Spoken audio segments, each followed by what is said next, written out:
పరిశుద్ధ గ్రంథంలో నుంచి పేతురు రాసిన మొదటి పత్రిక 5వ అధ్యాయము 7వ వచనాన్ని మనం చదువుకుందాం. ఆయన మిమ్మల్ని గూర్చి చింతించుచున్నాడు గనుక మీ చింత యావత్తు ఆయన మీద వేయుడి. ప్రార్థన. పరిశుద్ధుడైన తండ్రి, మీకు స్తోత్రాలు వందనాలు చెల్లిస్తున్నాను. చదవబడిన లేఖనాన్ని దీవించండి. మీరే ఈ దినం ప్రతి ఒక్కరితో మాట్లాడండి. యేసు నామములో ప్రార్థిస్తున్నాను ప్రియ తండ్రి, ఆమేన్. అపోస్తలుడైన పేతురు ఈ యొక్క పత్రిక రాస్తా ఉన్నాడు.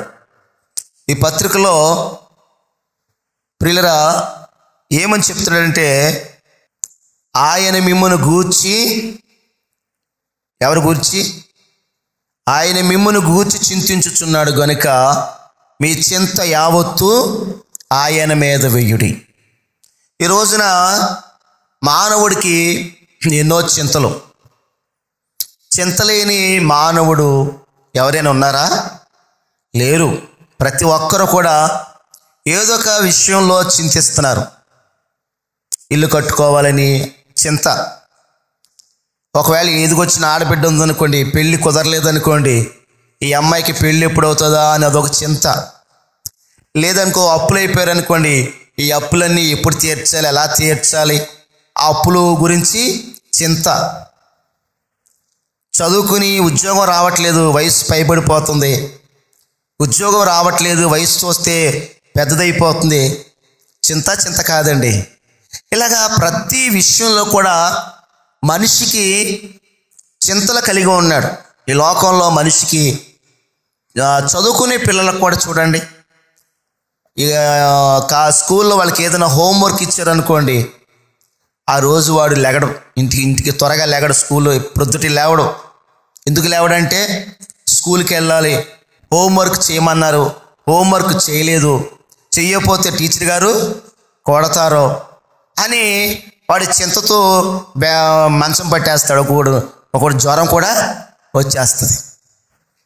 అంటే ప్రతి ఒక్కరూ ఈ రోజున మనం చూస్తే చింతిస్తూ ఉన్నారు, ఏదో విషయంలో చింతిస్తూ ఉన్నారు. అయితే ప్రియులరా, మనము చింతించడం వల్ల మనకేమైనా ప్రయోజనం ఉందంటే మనకి ఏ ప్రయోజనం లేదు. బైబిల్ గ్రంథం ఏం చెప్తుందంటే, మీరు చింతించుట వలన, చదవండి లూకా సువార్త 12:25, మీలో ఎవడు చింతించుట వలన తన ఎత్తు మూరుడు ఎక్కువ చేసుకోగలరు. అంటే మన ఎత్తు ఒక మూరడు పెరగదట. అంటే మనము చింతించటం వల్ల మనకి ఏ విధమైన లాభం లేదు. మీరు చింతించడం ద్వారా మీరు సాధించేది ఏది కూడా లేదు. మాకున్న ఇబ్బందులు, ఈ సమస్యలు ఎలాగా మేము వీటిని దాటుకుని ముందుకు వెళ్ళగలం? బైబిల్ ప్రియులరా, యేసు ప్రభువారు ఈ పేతురు భక్తుడి ద్వారా ఆయన మిమ్మును గురించి చింతిస్తున్నాడు. ఎవరు మన గురించి చింతించేవారు? ప్రభువే మన గురించి చింతిస్తున్నాడు. కింద లక్ష్యము చేయుచున్నాడు. లక్ష్యం చేయడం అంటే మన మీద దృష్టి పెట్టాడు. ఆయన దేవుడే మన మీద ఏం పెట్టాడు? దృష్టి పెట్టాడు. కనుక దేవుడు దృష్టి పెట్టాడంటే మనము దిగులు పడవలసిన పని లేదు. చెప్పాడు కదా, మీరు మూరుడు ఎక్కువ చేసుకోలేడు, మూరుడు తక్కువ చేసుకోలేరు అంటాడు కదా. ఒక తెల్లని వెంట్రుకను మీరు నల్లగా చేయలేరు, నల్లని వెంట్రుకను తెల్లగా అంటే రొంగేస్తారు. అది కాదు, మనం తెల్ల వెంట్రుకని నల్లగా చేయలేము, నల్ల వెంట్రుకని తెల్లగా చేయలేము. ఇది చిన్న విషయం అన్నాడు ఆయన. ఈ చిన్న విషయాలే మీ వల్ల కానప్పుడు ఇక మీరు చింతించి ఏం చేస్తారు మీరు? అంటే మనము చింతించడం వల్ల ఏ విధమైన ప్రయోజనం లేదు. యేసు ప్రభువారు ఈ లూకా సువార్త ఈ 12వ అధ్యాయంలో, ప్రియ దేవుని బిడ్డలారా చూడండి, చెప్తాడు 22వ వచనంలో, అంతటా ఆయన శిష్యులతో ఇట్లనెను, ఈ హేతువు చేత మీరు ఏమి తిందుమో అని మీ ప్రాణమును గూర్చైనను, ఏమి ధరించుకుందుమో అని మీ దేహమును గూర్చైనను చింతింపకుడి. కదండి, ఇప్పుడు ఈ రోజున మనకందరికీ చాలామందికి ఇదే చింత ఎక్కువ ఉంటుంది. ఏమని? ఏమి తిందుమో. తింటే ఏమవుతాం మనం? మన ప్రాణాన్ని మనం నిలబెట్టుకుంటాం. ప్రాణం నిలబడాలంటే ఏం చేయాలి? ఆహారము కావాలి. కనుక ఏమి తిందుమో అని మీ ప్రాణాన్ని గురించి మీరేం కలిగి ఉన్నారంటే చింత కలిగి ఉన్నారు. అలాగే ఏమి ధరించుకుందుమో, బట్టలు దేని కొరకు? ఏమండి, దేహం గొప్పదా, బట్టలు గొప్పవా? దేహమే గొప్పది. కనుక ఇక్కడ ఏమన్నాడు ఈ 12వ అధ్యాయంలో లూకాసు సువార్తలో, ఏమి ధరించుకుందుమని మీ దేహమును గూర్చైనను చింతింపకుడి. ఆహారము కంటే ప్రాణమును, వస్త్రము కంటే దేహమును గొప్పవి కావా? కదా, అవునా కదా? ఆహారం కంటే, ప్రాణం కంటే, ప్రియులారా, వస్త్రం కంటే, దేహము కంటే అవి గొప్పవి. కనుక మనము ఏం చేయకూడదంటే వస్త్రాల గురించి లేదా ఆహారం గురించి మనము చింత కలిగి ఉండకూడదని ఇక్కడ చెప్తున్నాడు. ఇంకా కింద అంటాడు కదా 24, కాకుల సంగతి విచారించి చూడుడి, అవి విత్తవు, కొయ్యవు, వాటికి గరిసె లేదు, కొట్టు లేదు, అయినను దేవుడు వాటిని పోషించుచున్నాడు. మీరు పక్షుల కంటే ఎంతో శ్రేష్ఠులు. చూస్తారా, పక్షుల గురించి చెప్పాడు ఇక్కడ. ఏమండి, పక్షులకి ఏమి లేదు చెప్పండి? పక్షులకి ఏం లేదు. గరిసె అంటే ఏంటి? ఇదివరకు ధాన్యాన్ని ఏం చేసేవారు? కొట్టుగదుల్లో అట్లా గరిసెలు అనేవారు. భాష ఒక చోట కొట్టుగదులు అనేవారు, కట్టేవారు కదా. కట్టి దాంట్లో ధాన్యాన్ని 10 బస్తాలు, 20 బస్తాలు, 100 బస్తాలు అలాగా దాచేవారు. ఈ కాకులు కట్ట, మరి కాకులు ఏం తింటాయి? ధాన్యం తింటాయి కదా, ఆహారం తింటాయి కదా. మరి కాకులకి ఏం లేదు, గరిసె లేదు. కానీ ఇక్కడ ప్రభు అంటున్నారు, కాకుల సంగతి విచారించండి. కాకులు ఏమి లేదు, కాకుల సంగతి విచారించి చూడండి. అవి విత్తవు, కోయవు, వాటికి గరిసె లేదు, కొట్టు లేదు, అయినను దేవుడు వాటిని పోషించుచున్నాడు. మీరు పక్షుల కంటే ఎంతో శ్రేష్ఠులు. వింటున్నారా? ఎవరు శ్రేష్ఠులు? పక్షుల, మనమా? మరి మనము శ్రేష్ఠులమైనప్పుడు మనకెందుకు విచారం, చింత మనకెందుకు? పక్షులకే పోషిస్తున్నాడు ఆయన. ఎన్నిక లేనివి, చిన్నవి, అల్ప ప్రాణులు, అసలు మనకి లెక్కే లేదు. అటువంటి విలువ లేని పక్షుల్ని దేవుడు పోషిస్తున్నాడు. ఇక్కడ ఏమన్నాడు? పక్షుల కంటే మీరు ఎంతో శ్రేష్ఠులు. అటువంటి పక్షులకే దేవుడు సమృద్ధి అయిన ఆహారం ఇచ్చి వాటిని పోషిస్తున్నాడు. మరి మనము ఆహారం కోసం చింతించవలసిన పని ఏముంది? ఆహారం కోసం బెంగ పెట్టుకోవాల్సిన పని ఏముంది? ఎలా బ్రతుకుతాము అని దిగులు మనకెందుకు? ప్రభువే చెప్తున్నాడు, నేను చెప్పే మాటలు కాదండి. కనుక ఆ క్రింద చూడండి, తర్వాత ఏమన్నాడు 25వ వచనంలో, మరియు మీలో ఎవడు చింతించడం వలన తన ఎత్తును 3 ఎక్కువ చేసుకొనగలడు. కాబట్టి అన్నిటికంటే తక్కువైనవి మీ చేత కాకపోతే తక్కిన వాటిని గూర్చి మీరు చింతింపనేలా. పువ్వులు ఎలాగో ఎదుగుచున్నావో ఆలోచించుడి. అవి కష్టపడవు, వడకవు, అయినను తన సమస్త వైభవంతో కూడిన సొలొమోను సహితము వీటిలో ఒకదాని వలెనైనను అలంకరింపబడలేదని మీతో చెప్పుచున్నాను. దేవునికి స్తోత్రం చెప్పండి. పువ్వుల గురించి చెప్తున్నాడు. పువ్వులు అటండి, అవి వడకం, జస్ట్ ఆ చెట్టుకి అలాగా కాస్తాయి అంతే. అయితే ఆ పువ్వుల్ని ఎవరు అలాగా అందంగా చేశారు? పువ్వుల్ని ఎవరు అంత అలాగా అందంగా చేశారంటే దేవుడే. మరి సొలొమోను అతడు గొప్ప రాజు. అతని గురించి బైబిల్ ఏం చెప్పిందంటే, అతనుకున్న ఐశ్వర్యం ఎవరికీ లేదు, అతనుకున్న భోగభాగ్యాలు ఎవరికీ లేవు. అతనికి గొప్ప జ్ఞానాన్ని కూడా దేవుడు ఇచ్చాడు. కానీ బైబిల్ అంటుంది ఇక్కడ, ఒక పువ్వు సొలొమోను కంటే కూడా అందంగా అలంకరించబడింది. దేవునికి స్తోత్రం చెప్పండి. మీరెంతో గొప్పోడని చెప్పుకుంటున్న సొలొమోను కంటే కూడా పువ్వు ఎంతో సుందరంగా దేవుడు అలంకరించాడు. సొలొమోను కంటే అని అనుకుంటాం కదా. అయ్యో, ఆ వస్త్రాలు, ఆ బిల్డింగు, ఆయన భోజన బల్లలో, ఆయన టేబుళ్ళు, ఆయన కూర్చునే కుర్చీలు, అటు గురించి బైబిల్ చెప్పింది, రాసింది. ఆ సింహాసనం గురించి, ఆ పనుల గురించి, ఆయన పద్ధతుల గురించి బైబిల్లో కథలుగా ఉంటుంది. మరి ఇక్కడ ప్రభు ఏమన్నారు? అసలు ఆ సొలొమోను కంటే కూడా ఒక గడ్డి పువ్వుని దేవుడు చాలా అందంగా అలంకరించాడు. దేవునికి స్తోత్రం చెప్పండి.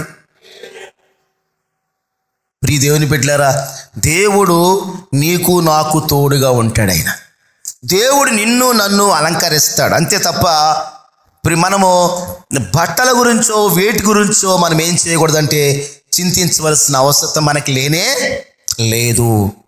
కనుక ఇక్కడ ప్రభు చెప్తున్నాడు, చదవండి కింద. ఇంకా ఎన్నో వచనం అంటే 28వ వచనము, నేడు పొలములో ఉండి రేపు పొయ్యిలో వేయబడు అడవి గడ్డిని దేవుడు ఎలాగూ అలంకరించిన ఎడలా. ఏంటి? ఏ గడ్డి అంట? అడవి గడ్డి. ఎక్కడ వేసాడు? ఈవేళ పొలంలో ఉంది, రేపు అది పొయ్యిలో వేస్తారు.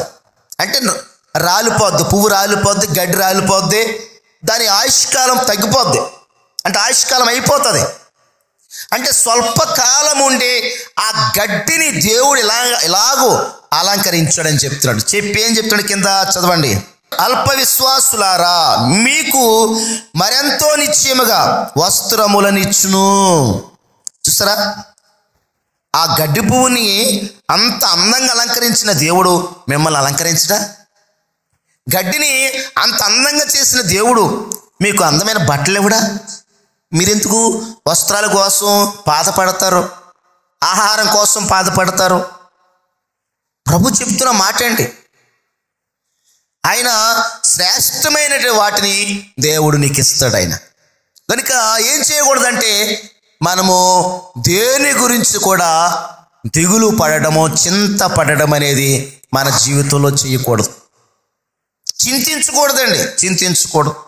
ఈ రోజున చాలామంది ప్రియులరా ఇలా చింత కలిగి ఉన్నారు. చూడండి, ఇంకా ఆ క్రింద వచనాల్లో 29వ వచనంలో, ఏమి తిందుమో ఏమి త్రాగుదుమో అని విచారింపకుడి, అనుమానము కలిగి ఉండకుడి. ఈ లోకపు జనులు వీటన్నిటినీ వెతుకుదురు, ఇవి మీకు కావలసి ఉన్నవని మీ తండ్రికి తెలియను. మీరైతే ఆయన రాజ్యమును వెతుకుడి, దానితో కూడా ఇవి మీకు అనుగ్రహింపబడును. దేనికి స్తోత్రం చెప్పండి, బిగ్గరగా చెప్పాలి. హల్లెలూయా. ఏమన్నారండి ఇక్కడ ప్రభు? మీరైతే ఆయన నీతిని, ఆయన రాజ్యాన్ని వెదకండి అని ఏమన్నాడు? వాటితో పాటు ఇవన్నీ మీకు ఇస్తాడు. ఏటితోనూ? ఆయన రాజ్యముతో, ఆయన నీతితో పాటు వస్త్రాలు ఇస్తాడు, ఆహారం ఇస్తాడు, అన్ని ప్రభు ఇస్తారు. అది అంటే మనమేం చేస్తామంటే ఆయన నీతిని వదిలేస్తాం, ఆయన రాజ్యాన్ని వదిలేస్తాం. నాకు ఈవేళ పొలం వెళ్ళాలి, నాకు ఈవేళ నేను ఉద్యోగానికి వెళ్ళిపోవాలి, నాకు ఈవేళ వ్యాపారానికి వెళ్ళిపోవాలి, ఎందుకంటే ఈవేళ వ్యాపారానికి వెళ్ళకపోతే నాకు చీటీ కట్టాలి, డబ్బులు కావాలి, దానికి డబ్బులు కావాలి, దీనికి డబ్బులు కావాలి. అవునా కదా? అంటే ఈ లోక సంబంధమైన విచారాల కోసం మనం ఏం చేస్తామంటే ప్రియులా చింతిస్తూ ఉంటాం. కానీ ప్రభు అంటున్నారు, ఇవన్నీ మీకు కావాలని మీ పరలోకపు తండ్రికి తెలుసు. నీకేం కావాలో, నువ్వు ఎక్కడెక్కడ డబ్బులు కట్టాలో, నువ్వు ఎంత అప్పులు ఉన్నావో, ఎన్ని సమస్యల్లో ఉన్నావో నువ్వు నాకు తెలియదు, మీ పక్కళ్ళు కూడా తెలియదు. కానీ ఎవరు తెలుసండి? నువ్వు ఆరాధిస్తున్న దేవునికి తెలుసు, నువ్వు పూజించే దేవునికి నువ్వు ఎన్ని కష్టాల్లో ఉన్నావో తెలుసు, నువ్వు ప్రార్థిస్తున్న దేవుడు నీవు ఎన్ని ఇబ్బందుల్లో ఉన్నావో ఆయనకి తెలుసు. కనుక ప్రియులరా, మనం ఏం చేయాలంటే ఇక్కడ కదా, ఏమి తిందుమో ఏమి త్రాగుదుమని విచారింపకుడి, తర్వాత అనుమానము కలిగి ఉండకూడదు. అది ఏం కలిగి ఉండకూడదు? ఏమ్మా ఏం కలిగి ఉండకూడదు? అనుమానం. అనుమానం అనుమానం అంటే ఏంటి? అంటే దేవుని మీద పరిపూర్ణంగా విశ్వాసం ఉంచాలి. అది ప్రతి దాని విషయంలో మనము దేవుడు నాకు సహాయం చేస్తాడని ఒక మంచి విశ్వాసాన్ని మనం కలిగి ఉండాలి. అంతే తప్ప అనుమానం కలిగి ఉండకూడదు. అనుమానం కలిగి ఉండకూడదు. దేవుడు తప్పనిసరిగా నీ కుటుంబాన్ని ఆయన ఆదరిస్తాడు, నిన్ను బలపరుస్తాడు, నీకు సహాయము చేస్తాడు. కనుక నువ్వు అనుమానం కలిగి ఉండకూడదు. ఒకసారి యేసు ప్రభువారు ఆయన దోణిలో ప్రయాణం చేస్తూ ఉన్నారు. యేసు ప్రభువారి శిష్యులు 12 మంది కూడా దోణిలో ఉన్నారు. పిల్లలు, యేసు ప్రభువారు ఆయన సముద్రంలో దోణి మీద ప్రయాణం చేస్తూ వస్తున్నారు. యేసు ప్రభువారి యొక్క 12 మంది శిష్యులు కూడా దోణిలో ఉన్నారు. దోణి వెళతా ఉంది. అలా దోణి వెళుతూ ఉండగా దారి మధ్యలో ఆ యొక్క సముద్రం మధ్యలోకి వెళ్ళాక ఏమైందంటే ఒక గొప్ప తుఫాను వచ్చి ఆ దోణి మీద కొట్టింది. చాలా గాలులు వేస్తూ ఉన్నాయి. తుఫాను చాలా విపరీతంగా ఉంది. యేసు ప్రభువారు ఆ దోణిలో అమరమున అంటే తలగడలాగా ఉంటుంది మాట చివరన, దాని మీద తల పెట్టుకుని ప్రభు నిద్రపోతున్నారు. ఏమంటే మనకు చిన్న చప్పుడైతే మెలకు వస్తుంది రాదా? వస్తుంది. కానీ యేసు ప్రభువారు అంత విపరీతమైన గాలి వేస్తుంది, తుఫాన్ లేసిపోతుంది, అలలు పై పడుతున్నాయి, చాలా భయంకరంగా ఉంది పరిస్థితి. అంత అల్లకొల్లోలంగా ఉన్నా కానీ ప్రభు మాత్రం చాలా ప్రశాంతంగా నిద్రపోతున్నారండి. దేవునికి స్తోత్రం చెప్పండి. ఈ రోజున నీ జీవితం అనే నావలో కూడా అలా తుఫానులు రావచ్చు. ఏమండి, నీ కుటుంబంలో అటువంటి ఈ యొక్క జీవితం అనే నావ, ఈ లోకం అనే ఈ సముద్రంలో నీ ప్రయాణంలో నీకు ఎన్నో శోధనలు రావచ్చు, ఎన్నో ఆపదలు రావచ్చు, ఎన్నో కష్టాలు రావచ్చు. కానీ ఆ నావలో ఎవరున్నారంటే యేసు ప్రభు ఉన్నారు. దేవునికి స్తోత్రం చెప్పండి. ఆ రోజున శిష్యులు అంత పెద్ద తుఫాను రేగి అల్లకొల్లలమైపోతుంటే ఆయన కిమ్మనకుండా, మెదలకుండా, మాట్లాడకుండా ఏం చేస్తున్నారు చెప్పండి? ఏం చేస్తున్నారు? నిద్రపోతూ ఉన్నారు, సైలెంట్గా ఉన్నారు, మాట్లాడకుండా ఉన్నారు. కొన్నిసార్లు మన కుటుంబంలో, మన జీవితంలో కూడా ప్రభు చూడట్లేదా? ప్రభుకు తెలియట్లేదా? నేను ఇన్ని కష్టాల్లో ఉన్నాను, ఇన్ని బాధల్లో ఉన్నాను, నన్ను ఆదుకునేవాళ్ళు లేరు, నన్ను లేవనెత్తేవాళ్ళు లేరు, నాకు మా బంధువుల నుంచి సహాయం లేదు, నా తల్లిదండ్రుల నుంచి సహాయం లేదు, మా ఇరుగు పొరుగు వాళ్ళు సాయం చేయట్లేదు, ఎన్నో కష్టాలు, అయ్యో నా బిడ్డలు నా మాట వింటలేదు, ఇలాగ ఎన్నో బాధలు, కష్టాల్లో ప్రియులరా మనల్ని చాలాసార్లు ఆందోళన పడేలా చేస్తూ ఉంటాయి. ప్రియులరా, యేసు ప్రభు వారి శిష్యులు కూడా అలాగే ఆందోళన పడిపోయారు. వాళ్ళు అంటారు, ప్రభువుని తట్టి లేపుతున్నారంటే. ఏమని తట్టి లేపుతున్నారంటే చదవండి ఒకసారి మార్కు సువార్త 4వ అధ్యాయంలో మనం చూస్తే 8వ వచనం చూడండి. వారు ఆయన లేపి, బోధకుడా, మేము నశించిపోవచ్చున్నాము, నీకు చింత లేదా? చాలండి. చూసారా ఏమంటున్నారండి వాళ్ళు? ఆ దోణిలో ప్రభు ఉన్నారు. ఆ దోణిలో ఎవరున్నారు? ప్రభు ఉన్నారు. ఆ దోణిలో యేసయ్య ఉన్నారు. కానీ వీళ్ళు ఏమంటున్నారంటే, మేము నశించిపోతున్నాం, మేము చనిపోతా ఉన్నాం, నీకు చింత లేదా? మేము ఇలా చనిపోవాలా? ఈ కష్టాల్లో, ఈ సముద్రంలో పడి నేను నశించిపోతున్నాం, నీకు చింత లేదా అని ప్రభుని వాళ్ళు ప్రశ్నిస్తున్నప్పుడు ప్రభు ఎంత చక్కగా చెప్పారండి. ఆయన లేచి అన్నారట. ఏమన్నారు చూడండి, లేచి ఏమన్నారు? గాలిని గద్దించి నిశ్శబ్దమై ఓడకుండమని సముద్రంతో చెప్పగా గాలి అణిగి మిక్కిలి నిమ్మలమాయెను. అప్పుడు ఆయన, మీరెందుకు భయపడుచున్నారు? మీరింకనూ నమ్మిక లేక ఉన్నారా అని వారితో చెప్పుని. అంటే మీరు ఇంకా, మీకేం లేదు, నమ్మిక లేదు, అనుమానంతో ఉన్నారు మీరు. ఇంకా ఇందాక ఏం చదువుకున్నాం మనం? అనుమానం కలిగి ఉండకండి. వీళ్ళు యేసు ప్రభువు వాళ్ళతోనే ఉన్నాడు, కానీ వీళ్ళకి ఏముంది? అపనమ్మిక, అనుమానం, నమ్మిక లేదు ఇంకా. అందుకనే ప్రభువే వాళ్ళతో ఉంటే ఏమంటున్నారంటే, నీకు చింత లేదా? మేము నశించిపోతున్నాం. నువ్వు నశించిపోతే ఆయన నశించిపోడా? నీ ధోనిలో కూడా యేసయ్య ఉన్నాడు. హల్లెలూయా. నీ ఇంట్లో కూడా యేసయ్య ఉన్నాడు, నీ కుటుంబంలో యేసయ్య ఉన్నాడు. నువ్వెందుకు నశించిపోతావు? ఈ రోజున జీవితంలో ఎన్నో సమస్యలు ఉంటాయి, కష్టాలు ఉంటాయి, బాధలు ఉంటాయి, ఇబ్బందులు ఉంటాయి. కానీ నువ్వు మాత్రం నశించు, నువ్వు మాత్రం చెడిపోవు, నువ్వు పాడైపోవు. నిన్ను నీ కుటుంబాన్ని దేవుడు చక్కగా ఆయన తీరానికి చేరుస్తాడు. దేవునికి స్తోత్రం. హల్లెలూయా. చూడండి ప్రియ దేవుని బిడ్డలారా, ఈ రోజున మనిషి జీవితంలో చింత చూసారా? ఈ యొక్క యేసు ప్రభువే ఆ ధోనిలో ఉన్నారు, కానీ వాళ్ళు అన్నారు, మేము నశించిపోతున్నాం, నీకు చింత లేదా? బైబిల్ ఏం చెప్తుంది? ఆయన మిమ్మును గూర్చి చింతించుచున్నాడు. ఆయన చింత ఎవరి కోసం అని చెప్పండి? నీకోసం, నా కోసమే. ఆయనే నీ కోసం చింతిస్తుంటే మనం అంటున్నాం ఈ రోజున ఆయనకే చింత లేదనుకుంటున్నాం. ఈ బరువంతా నేనే మోయాలనుకుంటున్నాం, ఈ కష్టాలన్నీ నేనే మోయాలనుకుంటున్నాం. చాలామంది అండి వాళ్ళ బరువులు వాళ్ళే మోయాలనుకుంటారు. దేవుడు ఏమన్నాడు?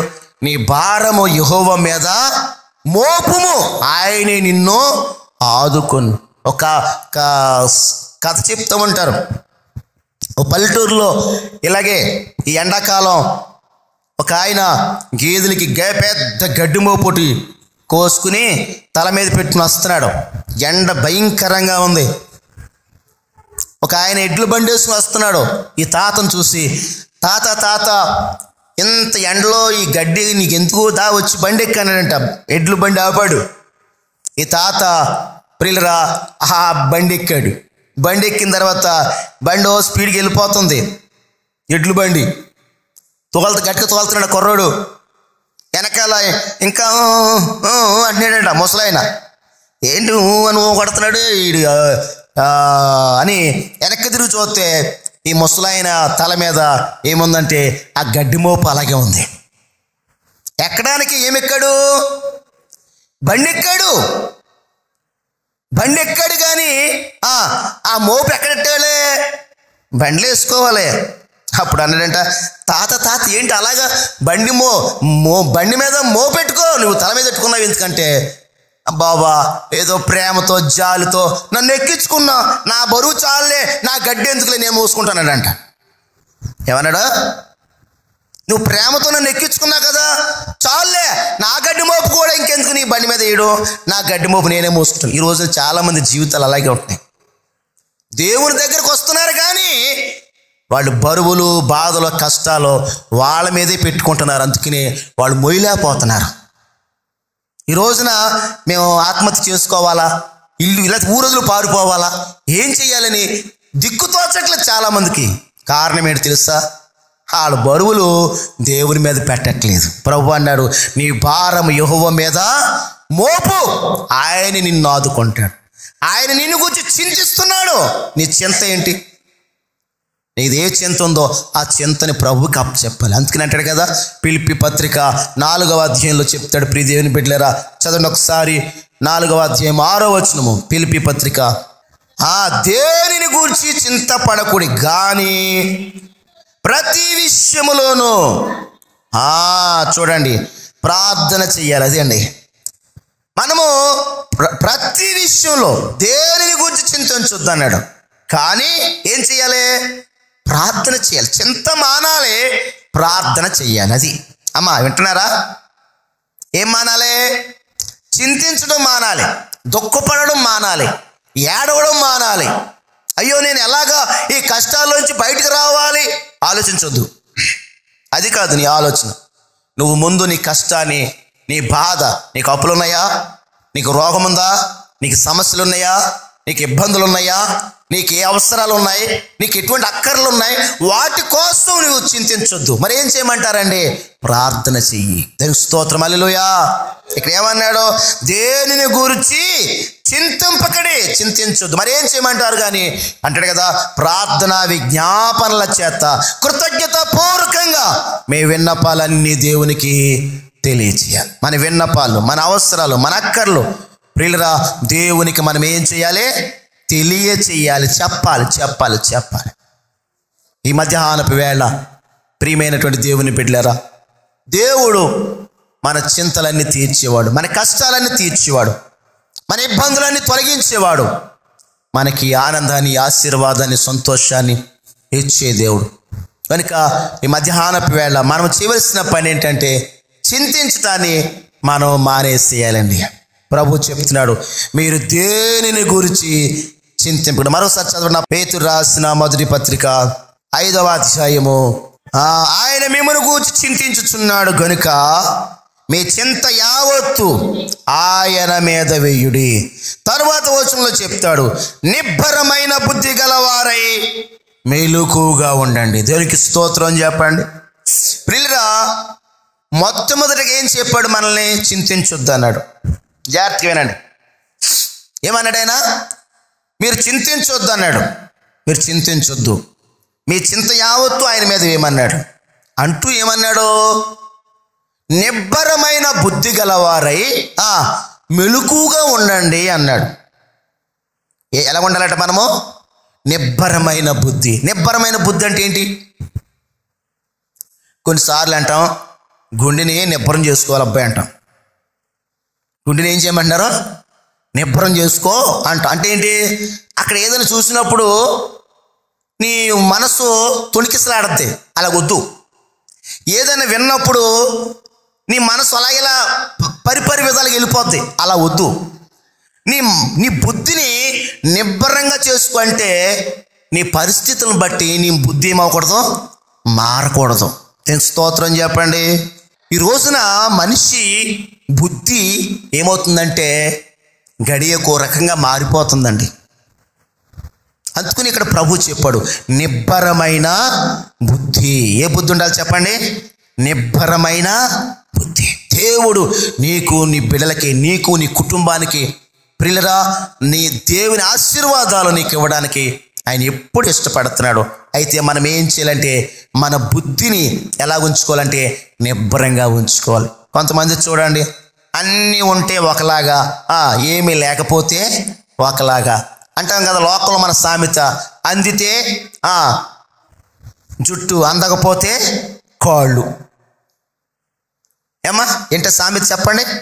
అందితే జుట్టు, అందకపోతే అంటే ఏ ఎండక గొడుగు అంటాం కదా, అదేనా? అదే కదా. అంటే మనం అలాగ ఉండకూడదట. మనం అలాగ ఉండకూడదు. మరి ఎలా ఉండాలి? ఒకే బుద్ధి. మనము ప్రియులరా నిబ్బరమైన బుద్ధి గలవారంగా, చక్కని బుద్ధి కలిగి మనము దేవునిలో ముందుకెళ్ళాలి. అప్పుడు దేవుడు నేనేం చేస్తాడంటే దీవిస్తాడు.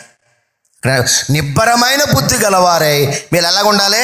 చదువున్నమాట, నిబ్బరమైన బుద్ధి గలవారై మెలకువగా ఉండుడి. మీ విరోధి అయిన అపవాది గర్జించు సింహం వలె ఎవరిని మృంగుదునా అని వెదుకుచూ తిరుగుతున్నాడు. చూసారా, సాతాను ఏం చేస్తున్నాడంట? తిరుగుతున్నాడంట. ఎలా తిరుగుతున్నాడో? వెతుకుతున్నాడంట. వెతకడం అంటే ఏంటి? ఎవరని మృంగుదునా అంటే ఎవరు దొరుకుతాడా. ఇప్పుడు సింహం ఏం చేద్దే? అడవిలో దానికి అనుకూలంగా ఉన్న ఆ జంతువు చూసుకుని దాన్ని ఏం చేద్దంటే వేటాడి వేటాడి వేటాడి దాన్ని చంపేస్తున్నా. ఇక్కడ ప్రభు కూడా ఏదో చెప్తున్నా, ఏమని అంటే మీ విరోధి అయిన అపవాది. మీ విరోధి అయిన అపవాది ఎవరో? సాతాను. వాడు ఏం చేస్తాడంట? వెతుకుతూ తిరుగుతున్నాడు. ఎందుకు? మింగడానికి ఎవరు దొరుకుతారా అని.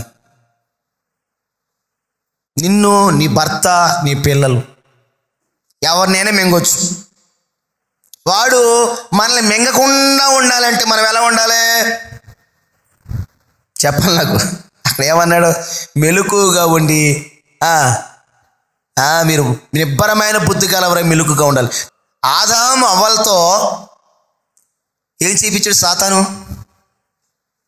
సాతాను ఏం చేయించాడు? సాతాను అవ్వాదములతో ఏం చేశాడు? వచ్చి తినేలాగా ప్రేరేపణ కలిగించాడు. ఇప్పుడు ఆదామవ్వలు మెలకుగా ఉన్నారనుకోండి, ఏంటి నువ్వు ఎప్పుడు రాలేదు, ఇప్పుడు వచ్చావేంటి, నువ్వు అసలు ఎవరో, మా దగ్గరికి ఎందుకు వచ్చావు, నువ్వేం చెప్తున్నావేంటి, నీ మాటలన్నీ మాకు చెప్పారు మా ప్రభు, నువ్వు వెళ్ళు తినాలా, తింటే చూద్దాం, సాయంత్రం వస్తాడు ఆయన, మాకు ప్రతిరోజు చల్లపడి వస్తాడు, ఆయనతో మాట్లాడతాము, ఆయన తినమంటే అప్పుడు తింటాంలే, వెళ్ళు అనాలా అనకూడదా? ప్రేరేపించాడు అంటే వీళ్ళ బుద్ధిని అల్లాడిపోయేలా చేశాడు. ఎప్పుడైతే వీళ్ళ బుద్ధి అల్లాడిపోయిందో, నిబ్బరమైన బుద్ధి లేకుండా, వాళ్ళు మెలకువ లేకుండా ఉన్నారో, తినకూడని పళ్ళు తిన్నారు కదా. నీ కుటుంబంలో, నీ జీవితంలో కూడా దేవుని ఆశీర్వాదాలు నీకు పోగొట్టాలంటే నీ బుద్ధిని ఏం చేస్తాడంటే పాడు చేస్తూ ఉంటాడు. నీ మనసుని పరిపరి విధాలుగా తొలిపోయేలాగా, అటు ఇటు చూచేలాగా, ఆ రకంగా అటువైపు ఇటువైపు నువ్వు నీ మనసు వెళ్ళిపోయేలాగా సాతాను నిన్ను శోధిస్తూ ఉంటాడు. అప్పుడే నువ్వేం చేయాలి? నీ మనసుని నిబ్బరం చేసుకోవాలి. చెప్తున్నాడు కదా, నిబ్బరమైన బుద్ధి గలవారే మెలకుగా ఉండడే, మీ విరోధి అయిన అపవాది గర్జించు సింహం వలె ఎవరైనా మృంగుదురా. ఏం చేస్తున్నాడంటాడు? తిరుగుతున్నాడు. దొరికావనుకో ఒక్క మింగితాడంతే.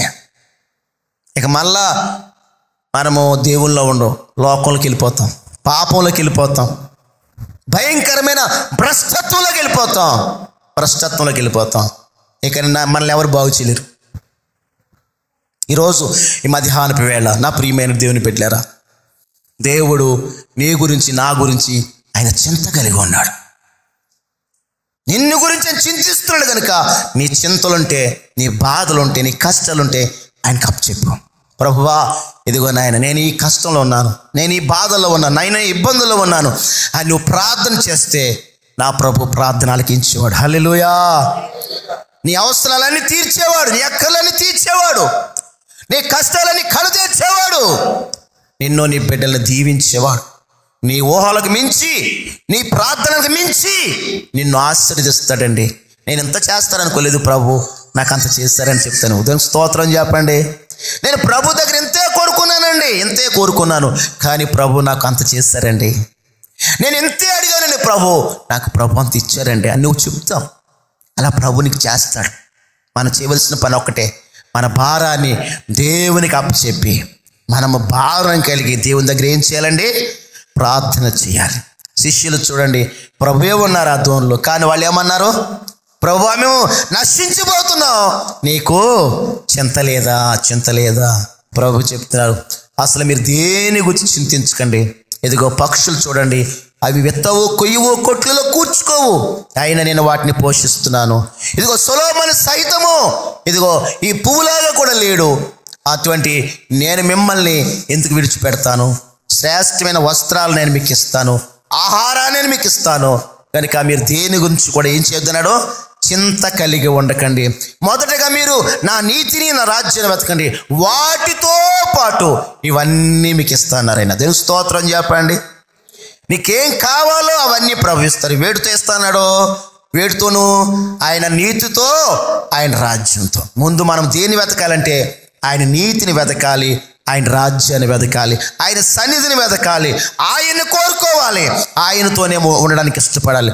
అప్పుడండి దేవుడు మనకి ప్రతి దానిని కూడా సమృద్ధిగా ఇస్తాడు, మనకి సహాయం చేస్తాడు. కనుక ఈ మధ్యాహ్నపు వేళ మనము దేని విషయంలో ప్రియులరా ఒకవేళ చింత కలిగి, దిగులు కలిగి, ఒకవేళ వేదనతో, దుఃఖంతో ఉన్నాము, వాటన్నిటిని ప్రభు ఎదుటి పెడితే ప్రభు మనకి సహాయం చేస్తాడు. మన కష్టాల నుంచి, కన్నీళ్ళ నుంచి ఆయన మనల్ని విడిపిస్తాడు. దానికి మధ్యాహ్నపు వేళ దేవుడు మన చింతలన్నీ తీర్చేవాడు, మన కష్టాలన్నీ కడతీర్చేవాడు. బైబిల్ గ్రంథం చెప్తా ఉన్నాడు, మీరు దేనిని గురించి చింతించకండి. ఆయన మిమ్మల్ని ఏం చేస్తున్నాడు అన్నాడు? లక్ష్య పెడుతున్నాడు. అంటే నీ మీద దృష్టి పెట్టాడు ఆయన, నీ మీద ఆయనకు ఒక ప్రణాళిక ఉంది, నీ మీద ఆయనకు ఒక ఉద్దేశం ఉంది. ఆ ఉద్దేశం నీ ద్వారా నెరవేరాలి. నిన్ను ఆయన తనకి ప్రియులరా ఒక ఇష్టమైన బిడ్డగా మార్చుకోవాలని ఆయన కోరుకుంటున్నాడు. ఆయనకి మనం నమ్మకస్తులుగా జీవించడానికి ఈరోజు తీర్మానం చేసుకోవాలి. కానీ మనం ఏం చేస్తామంటే దేవుడు మనల్ని దీవించాలనుకున్నప్పుడల్లా మనము నిబ్బరమైన బుద్ధి కలిగి ఉండట్లేదు. చదివాం కదా, నిబ్బరమైన బుద్ధి లేకుండా మనం ఏం చేస్తామంటే తొణికిస్తాడిపోతాం. అందుకనే ప్రభు చెప్పి నిబ్బరమైన బుద్ధి గలవారే మెలకువగా ఉండండి. ఎలా ఉండాలి చెప్పండి? మెలకువగా ఉండడం అంటే అర్థం ఏంటి? దొంగోడు ఎప్పుడు దొంగతనం చేస్తాడండి? దొంగోడు ఎప్పుడు దొంగతనం చేస్తాడు? మనం నిద్రపోతున్నాం అనుకోండి, బస్సులో ప్రయాణం చేస్తున్నాం, మనం నిద్రపోతుంటే మన జేబు కొట్టేస్తాడు, మనం నిద్రపోతుంటే మన బ్యాగులో డబ్బులు కొట్టేస్తాడు. అంటే మనం నిద్రపోతున్నప్పుడు ఏం జరుగుద్దంటే దొంగతనం జరిగిద్ది. అంటే మెలకువ లేకపోవడం వల్ల మనం నష్టపోతాం. కనుక ఈ రోజున మన జీవితాల్లో మనము ఎలా ఉన్నాం? మనం నిద్రపోయే వారంగా ఉన్నామా, మెలకువగా ఉన్నామా?